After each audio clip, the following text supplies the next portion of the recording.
ఇక మిగిలిన అప్డేట్స్ చూద్దాం. అమెరికాకు పోటీగా భారత్ను ఎదగనివ్వము, చైనా విషయంలో చేసిన మిస్టేక్స్ మళ్ళీ మేము రిపీట్ చేయము అంటూ ఉన్నారు అమెరికా విదేశాంగ శాఖ ఉప మంత్రి క్రిస్టోఫర్ ల్యాండో. క్రిస్టోఫర్ చేసిన వ్యాఖ్యలపై మన ఫారెన్ మినిస్టర్ జైశంకర్ కూడా రియాక్ట్ అయ్యారు. భారత్ అభివృద్ధిని ఎవరు ఆపలేరు అని చెప్పేసి. అంటే క్రిస్టోఫర్ వ్యాఖ్యలతో ట్రంప్ కుట్ర బట్టబయలందని అనుకోవాలంటారా ఎంజీరావు గారు? ఎస్ అండి, ఇప్పుడు న్యూఢిల్లీలో రైసీనా సెక్యూరిటీ డైలాగ్ అనేది ఒకటి జరుగుతుంది. అందులో US deputy secretary of state Christopher Landau ఆయన అటెండ్ అవ్వడం జరిగింది. ఆయన ఒక చాలా డేంజరస్ స్టేట్మెంట్ అయితే నేను చెప్తాను. ఇప్పటివరకే ట్రంప్ ఎందుకు ఇండియా వంది ఇలా ఉన్నాడు, ఎందుకు ట్రంప్ భారత శత్రువైన అసిమ్ మునీర్ని ఆదరిస్తున్నాడు, ఎందుకు టారిఫ్స్ చేస్తున్నాడు, ఎందుకు భారత గ్రోత్ రేట్ని దెబ్బతీస్తున్నాడు, ఎందుకు మనకి రష్యన్ ఆయిల్ తెచ్చుకోనివ్వకుండా మనకి శత్రుత్వ దేశాలను పెంచుతున్నాడు, ఎందుకు మోడీ అంటే అసలు పడడంలా, ఎందుకు చైనా ఇండియాల మధ్య యుద్ధం తెప్పించడానికి ట్రై చేస్తున్నాడు, ఎందుకు ఇంత తీవ్ర పదజాలంతో India is a dead economy అంటున్నాడు, ఎందుకు అక్కడ H1B వీసాలను అలవ చేయడంలా మన వీసాలను రెస్ట్రిక్ట్ చేస్తున్నాడు. గుర్తుపెట్టుకోవాలి ఇవన్నీ. చూడండి, ట్రంప్ చేయని పని లేదు. మన కోసం ఎంత కామెంట్లు, బ్యాడ్ కామెంట్లు, ట్రేడ్ డీల్ అవనివ్వలే, ఇంతటి టారిఫ్లు, ముఖ్యంగా 25%, 50%. అసలు ట్రంప్ ఏ కుట్రతో చేస్తున్నాడంటే చాలా పెద్ద ప్లాన్ ఉందని ఇప్పుడు డిప్యూటీ సెక్రటరీ ఆఫ్ డిప్యూటీ ఈ క్రిస్టోఫర్ ల్యాండో అనే పదాలను బట్టి బయటకు వచ్చేసింది. టంగ్ స్లిప్ అయిందో ఏమనుకోవాలి.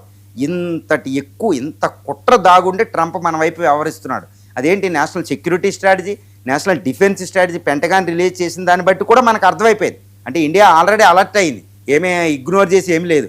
బట్ ఇప్పుడు ఆ కుట్ర బయటపడిపోయింది. ఇప్పుడు రైసీనా డైలాగులో ఈ deputy secretary of state Christopher అన్నమాట ఏం మాట అన్నాడు ఆయన అంటే, 2 దశాబ్దాల క్రితం 2 decades బ్యాక్, అంటే 2000, 2005 మధ్యలో, సుమారు ఆ సంవత్సరాల మధ్యలో మేము అమెరికన్ మార్కెట్ని, అమెరికా క్యాపిటల్ ఇన్వెస్ట్మెంట్ని, అమెరికా టెక్నాలజీని మేము చైనాకి ఓపెన్ చేసాం.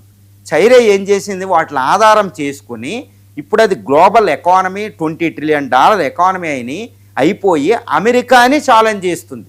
ఇలాంటి తప్పు ఇండియా విషయంలో చెయ్యము అని చెప్పేసాడు. అంటే ఏంటి, ఇండియాకి ఇండియన్ స్టూడెంట్లు రానివ్వం అని ఆయన కూడా చెప్పేస్తున్నాడు. ఇండియన్ స్టూడెంట్ మాకు కన్సర్న్ అని. ఇండియన్ స్టూడెంట్లు లెర్న్ చేసి వస్తారు, చైనీస్ అలాగే లెర్న్ చేసి వచ్చారు. తర్వాత ఇండియన్ క్యాపిటల్, మా క్యాపిటల్ ఇండియా ఉపయోగించుకోవడం, మా టెక్నాలజీ ఇండియా ఉపయోగించుకోవడం, ఇవన్నీ చేస్తే ఇండియా సూపర్ పవర్ అయిపోయి ఇప్పుడు చైనా ఛాలెంజ్ చేసినట్టు మమ్మల్ని ఛాలెంజ్ చేస్తాం. కాబట్టి మేము దీన్ని రిపీట్ చెయ్యం, ఇండియా మా శత్రువే, చైనా లాంటి శత్రువు అని ఆయన దిగ్విజయంగా ప్రకటించాడు. అంటే ఇండియాని మా శత్రువు అని ప్రకటించాడు. ఆల్మోస్ట్ ఇంతటి భయంకరమైన కుట్ర దాగి ఉందనేది ఇప్పుడు డైరెక్ట్గా బయటపడిపోయిందండి. చాలా పెద్ద విషయం మాట్లాడాడు ఆయన. చూడండి, ఇరాన్ షిప్ని మన జలాల్లో, టెరిటోరియల్ వాటర్ దగ్గరలో మన గెస్ట్ని, మన అతిథిని వాళ్ళు పేల్చి ఇండియా సహాయంతోనే పేల్చామన్నట్టు మాట్లాడారు. ఇండియా రెఫ్యూటెడ్, స్ట్రాంగ్లీ రెఫ్యూటెడ్ అనమాట, మేము చేయలేదని. ఇంకా ఒక స్టెప్ వేసి ఇరానియన్ మిగిలిన షిప్పులు, 2 షిప్పులకి ఆశ్రయం ఇచ్చి ఈ అమెరికాని తోలనాడిందనమాట. ఈ విధంగా చాలా జాగ్రత్తగా వ్యవహరించింది.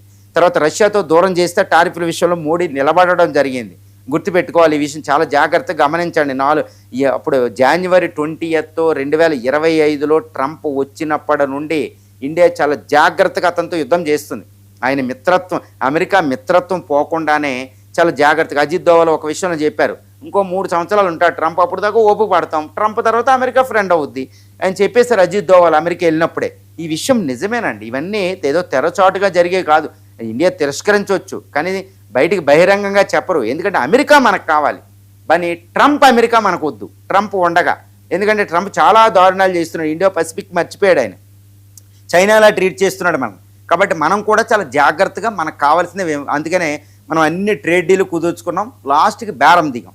ఇప్పుడు అది సుప్రీంకోర్టులో పోయింది, మొత్తం ట్రేడ్ డీల్ పోయింది.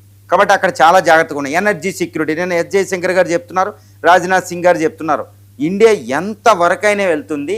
తర్వాత India is the net security provider in Indian ocean. మేము ఎవరికైనా ప్రొటెక్ట్ చేస్తాం హ్యుమానిటేరియన్ గ్రౌండ్లో. ఇండియన్ ఓషన్ ఒకే మహాసముద్రం ఇండియా పేరు మీద ఉంది. కాబట్టి we are Indian Ocean is India's ocean అంటున్నారు ఎస్ జయశంకర్ గారు. నిన్న ప్రెస్ కాన్ఫరెన్స్లో మనం చూసాం రైసీనా డైలాగ్లో.